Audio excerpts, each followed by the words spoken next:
Assalamualaikum warahmatullahi wabarakatuh. Perkenalkan, nama saya Syahwalianfi Akila Firman dengan NPM 2214071016 dari kelas TEP B. Di sini saya akan membuat video mengenai materi motor bensin 4 tak. Jadi pembahasan mengenai motor bensin 4 tak yang akan saya bahas itu ada 5. Yang pertama itu tentang pengertian dari motor bensin itu sendiri. Kemudian yang kedua itu tentang konstruksi motor bensin 4 tak dan fungsi-fungsi komponen yang membentuk konstruksi tersebut. Kemudian yang ketiga itu ada prinsip kerja motor bensin 4 tak. Yang keempat ada kelebihan dan juga kekurangan motor bensin 4 tak. Dan yang kelima atau yang terakhir membahas tentang contoh soal mesin bensin 4 tak. Di sini kita mulai dari yang pertama, yaitu tentang pengertian motor bensin. Jadi, motor bensin itu sendiri ialah mesin yang pembakarannya ada di dalam dengan menggunakan busi sebagai alat memercikan apinya. Kemudian tenaga dari motor bensin itu ada dari campuran udara dan bahan bakar. Tentunya itu bahan bakarnya itu yaitu bensin dan bukan solar. Kemudian itu dari campuran tersebut itu menghasilkan usaha untuk menggerakkan kendaraan. Nah, pada gas silindernya itu suhu tidak boleh terlalu tinggi agar mesin itu tidak melakukan pembakaran sendiri dan mencegah terjadinya detonasi. Atau detonasi itu pembakarannya itu di waktu yang nggak tepat sehingga menyebabkan getaran pada kendaraan saat melakukan percepatannya. Pada pembahasan kedua ini, saya akan membahas tentang konstruksi dari motor bensin 4 tak dan juga dari fungsi-fungsi komponen yang membentuk konstruksi motor bensin 4 tak itu sendiri. Jadi, di sini ada gambar konstruksi motor bensin 4 tak. Saya akan menyebutkan komponennya mulai dari atas searah dengan jarum jam.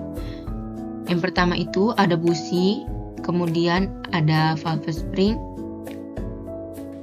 kemudian ada katup buang, cylinder head, kemudian sistem pendingin, piston, crankcase, poros engkol, batang torak, silinder blok, ruang bakar, katup masuk, kemudian ada juga campuran udara dan bahan bakar, ada kam dan ada kamsaf itu sendiri.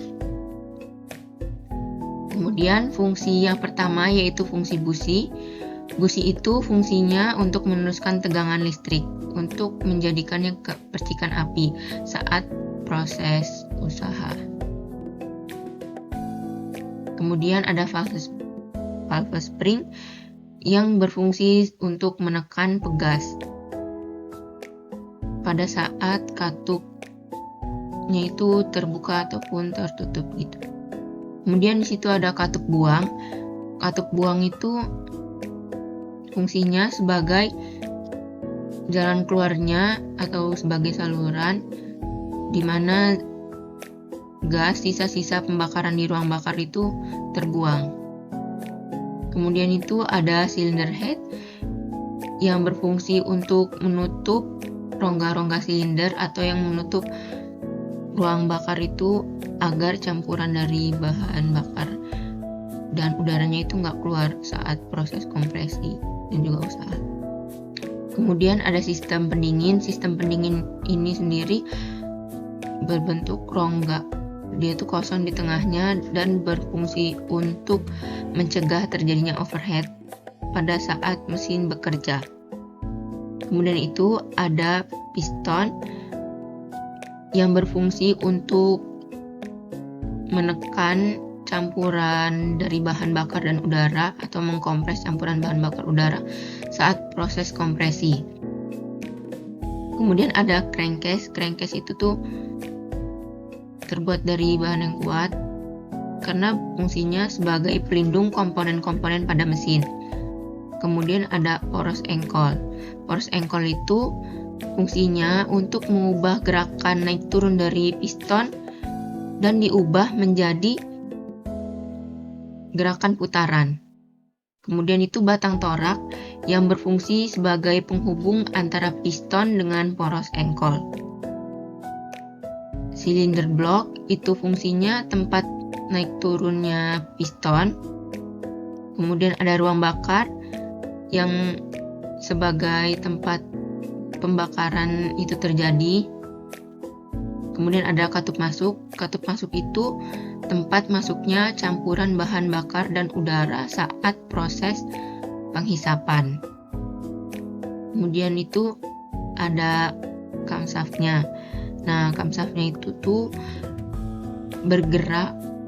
berfungsi sebagai penggerak katup agar katupnya itu tuh terbuka dan tertutup pada waktu yang tepat. Jadi kayak misalnya pada waktu penghisapan itu yang kebuka itu katup masuknya, kalau langkah kompresi dan usaha kedua katup tertutup, dan pada saat langkah pembuangan itu katup buang aja yang terbuka. Nah, itu diatur oleh camshaft itu sendiri. Jadi pada pembahasan yang ketiga ini saya akan menjelaskan mengenai prinsip kerja dari motor bensin 4 tak itu sendiri. Nah, sesuai dengan namanya, kalau misalnya motor bensin 4 tak itu berarti dia memiliki 4 langkah kerja dalam setiap satu proses pembakaran.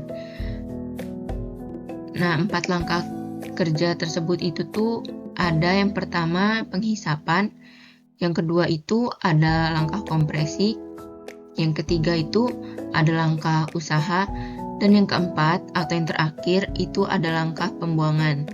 Jadi pada motor bensin 4 tak itu poros engkolnya itu bekerja sebanyak 2 kali putaran dan toraknya itu bergerak secara 4 langkah. Jadi apabila 4 langkah tersebut telah selesai, maka itu akan mengulang lagi dari langkah pertama, dan begitu juga seterusnya apabila mesinnya itu bekerja. Jadi di sini ada gambar mengenai proses langkah pertama, yaitu langkah penghisapan. Jadi pada saat langkah penghisapan itu toraknya itu bergerak dari titik mati atas ke titik mati bawah. Kemudian posisi katupnya itu, katup buangnya itu tertutup dan katup masuknya itu terbuka. Pada saat katup masuknya itu terbuka, bahan bakar dan udara itu bercampur untuk masuk ke dalam ruang bakarnya. Kemudian selanjutnya yaitu ada gambar mengenai langkah kedua, yaitu kompresi. Jadi pada saat kompresi itu toraknya itu bergerak dari titik mati bawah ke titik mati atas untuk menekan campuran bahan bakar dan udara. Kemudian setelah ditekan itu tuh businya itu akan memercikan api. Nah, pada saat ini tuh tekanannya itu sekitar 6-9 kg per cm kuadrat. Dan posisi katupnya itu keduanya itu tertutup dari katup buang ataupun katup masuknya. Kemudian di sini ada gambar mengenai langkah ketiga, yaitu langkah usaha. Jadi pada langkah usaha ini posisi kedua katupnya itu masih tertutup, dari katup buang maupun katup masuknya itu sama-sama tertutup. Kemudian toraknya itu bergerak dari titik mati atas ke titik mati bawah untuk menggerakkan gearboxnya itu dan melakukan usaha. Nah, pada langkah usaha ini tuh tekanan pada ruang bakar ini sekitar 16-25 kg per cm kuadrat.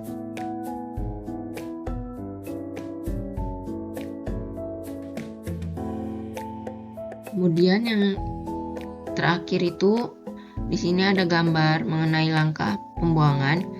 Jadi pada saat langkah pembuangan itu toraknya itu bergerak dari titik mati bawah ke titik mati atas untuk mendorong sisa-sisa gas pembakaran dari ruang bakar ini ke katup buang.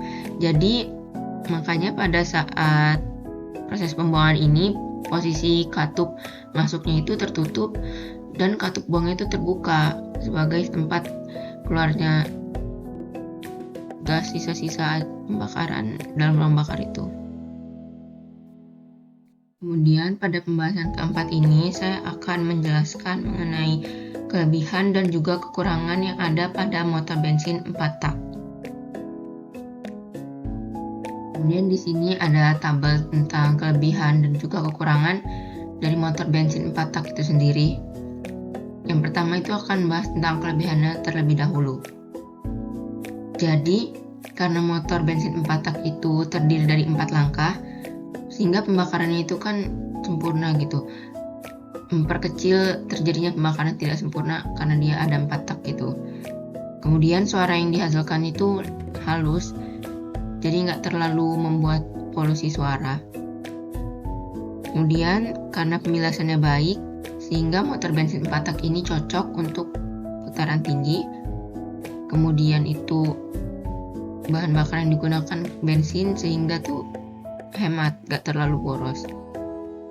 Dan kelebihan yang terakhir itu motor bensin 4 tak ramah lingkungan daripada motor diesel, karena pembakaran dari motor bensin 4 tak itu lebih sempurna sehingga tuh asap yang keluar itu tidak terlalu membuat polusi udara di lingkungan. Kemudian ada kekurangan dari motor bensin 4 tak. Karena motor bensin 4 tak itu mempunyai 4 langkah, otomatis konstruksi yang dihasilkan mesinnya itu tuh lebih rumit daripada motor 2 tak. Kemudian kalau nggak dirawat itu mesinnya itu suaranya jadi lebih kasar. Getaran pada motor bensin 4 tak juga itu lebih besar, daya yang dihasilkannya itu kecil, dan kecepatan saat menggunakan kendaraan tersebut itu sedang, jadi nggak terlalu cepat maupun nggak terlalu lambat.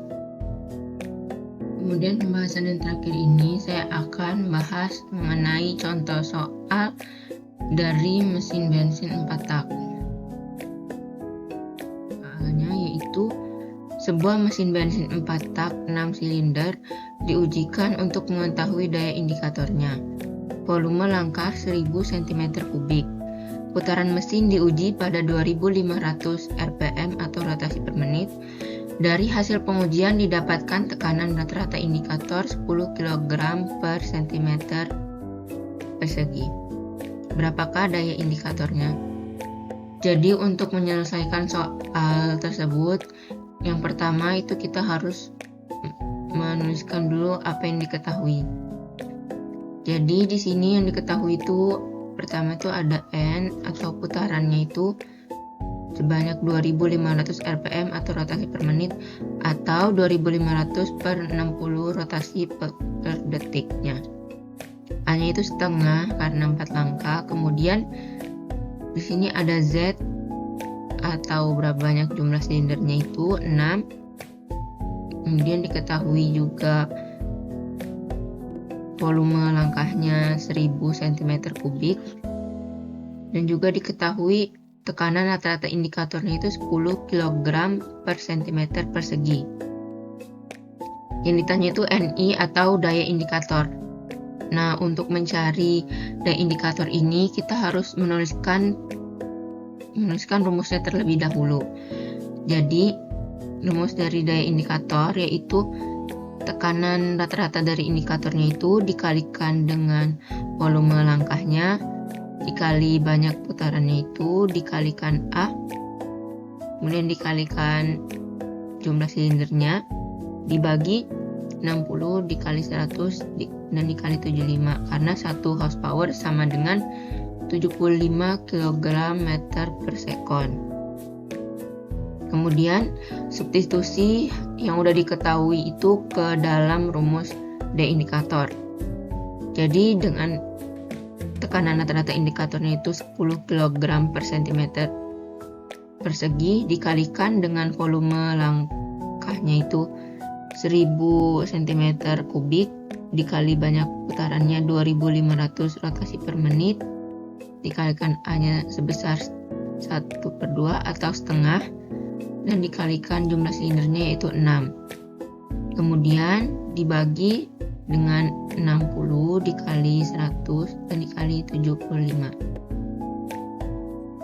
Kemudian didapat hasil perkalian yang atas itu 7,5 dikali 10 pangkat 7 dibagi dengan perkalian yang bawah itu 4,5 dikali 10 pangkat 5. Kemudian ditemukan hasil dari daya indikatornya itu sebesar 166,67 horsepower.